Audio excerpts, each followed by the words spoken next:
Have you ever wondered why some people seem to shape reality itself, without force, without arguments, without even raising their voice? They don't dominate physically, they don't convince logically, and yet, somehow, outcomes always bend in their favor. Rooms shift when they enter. Conversations change direction. People doubt themselves without knowing why. This is not coincidence. This is not charisma. This is perception control. And whoever controls perception controls everything. You don't live in reality. You live in an interpretation of reality. And that interpretation is fragile, programmable, and deeply influenced by what you see, what you hear, and what you believe others see in you. Most people never realize this. And because of that, they spend their lives reacting inside a world that was already framed for them by someone else. Today, we're going to expose how perception shapes power, why people defend illusions more fiercely than truth, and how silence, withdrawal, and awareness dismantle control at its root. This is not about manipulation. This is about seeing clearly. Because once you see how perception works, it stops working against you. Long before psychology had a name, Plato described this exact mechanism in what became one of the most important ideas in Western philosophy: the allegory of the cave. Imagine a group of people chained inside a cave since birth. They face a wall. Behind them is a fire. Between the fire and the prisoners, objects pass back and forth. The prisoners don't see the objects. They only see the shadows projected on the wall. For them, the shadows are reality. They name them. They argue about them. They build their identities around them. And then imagine one person breaks free. He turns around. He sees the fire. He sees the objects. He realizes the shadows were never real. And when he returns to tell the others, they don't thank him. They mock him. They reject him. They become hostile. Why? Because people don't defend truth. They defend what feels real to them. Plato wasn't talking about caves. He was talking about perception. People don't resist lies because they are false. They resist truth because it threatens the structure of their world. This is the original perception control argument.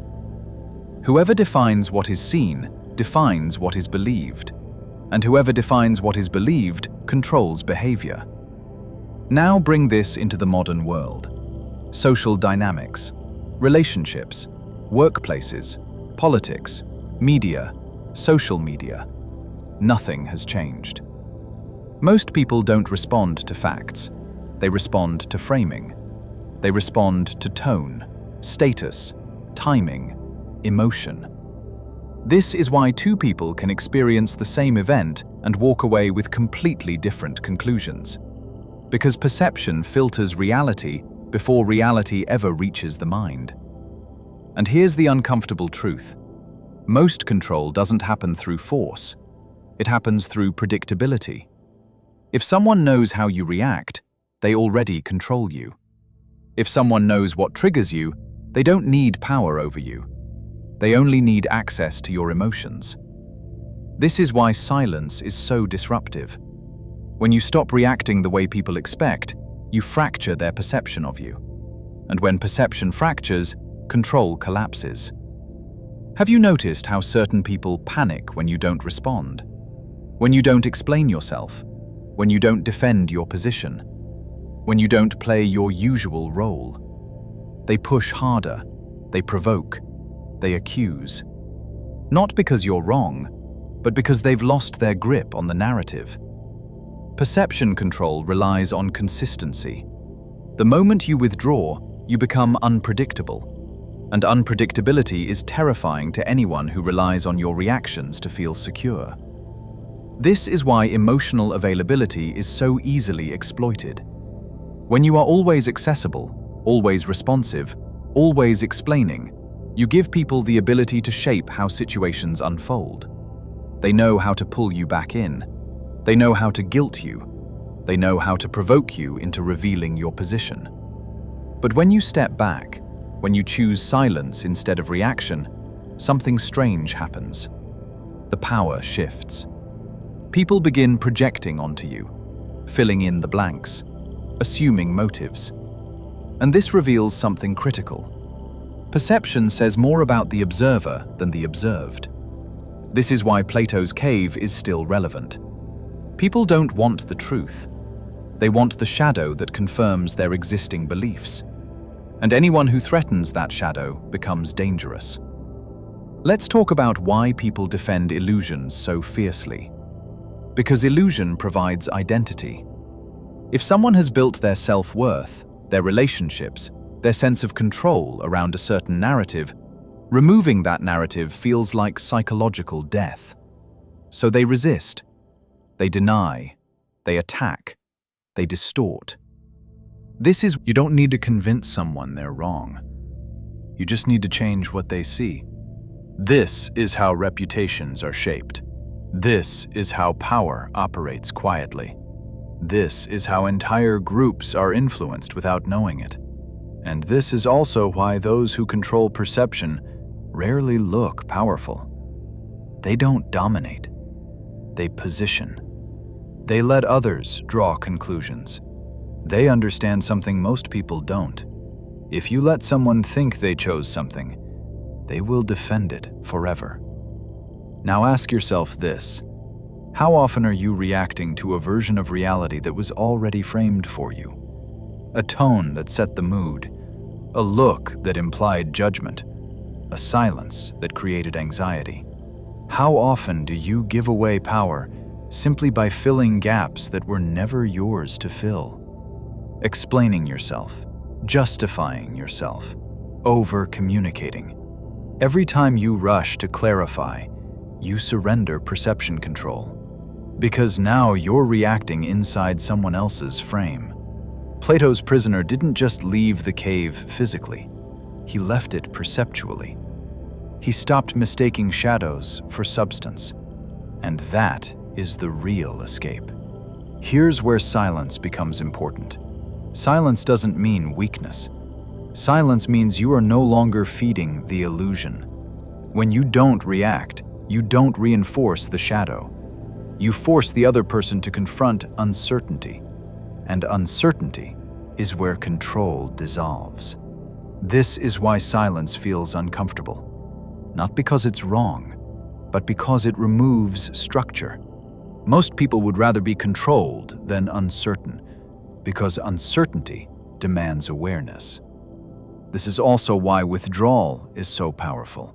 Not emotional shutdown, not avoidance, but conscious withdrawal. Choosing not to engage where perception is already distorted. Choosing not to argue with someone who is defending a shadow. Choosing not to explain yourself to someone who benefits from misunderstanding you. When you withdraw, you stop supplying the illusion. And without supply, illusions collapse. Now let's address the fear. What if people misunderstand me? They already do. What if I lose people? You will lose roles, not connections. What if I'm judged? You always were. The difference is that now you're no longer living inside someone else's perception of you. And this is the real cost of freedom. When you leave the cave, your eyes hurt. Truth is disorienting at first, but clarity is worth the discomfort. Plato understood something most people never accept.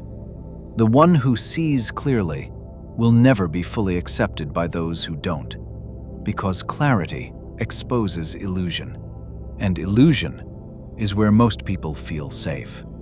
So if you choose awareness, you must accept distance. But distance is not loss. Distance is perspective. Let's bring this back to your life. Every interaction is a perception exchange. Every conversation is a negotiation of meaning. Who sets the tone? Who defines the frame? Who reacts? The person who reacts is already behind. The person who observes decides. This doesn't mean becoming cold. It means becoming intentional. It means responding instead of reacting, choosing silence instead of impulse, choosing withdrawal instead of emotional explosion. Because here is the final truth. Reality does not control people. Perception does. And perception is shaped by attention, emotion, and narrative. If you control your reactions, you protect your perception. If you protect your perception, no one can control your outcomes. That is power. Not domination, not manipulation. Awareness. Plato warned that most people would rather kill the one who frees them than abandon the illusion. And that is why this knowledge is not popular. But if you are still listening, it's because part of you already knows this. Part of you is tired of reacting, tired of explaining, tired of living inside someone else's shadow. So here is the question. What would change if you stopped feeding illusions? What would shift if you withdrew your reactions? What outcomes would transform if you controlled your perception first? Because once you do, everything else follows. If this message resonated with you, write in the comments, "I choose clarity." And remember this, whoever controls perception controls everything. But the first perception you must reclaim is your own. See you in the next video.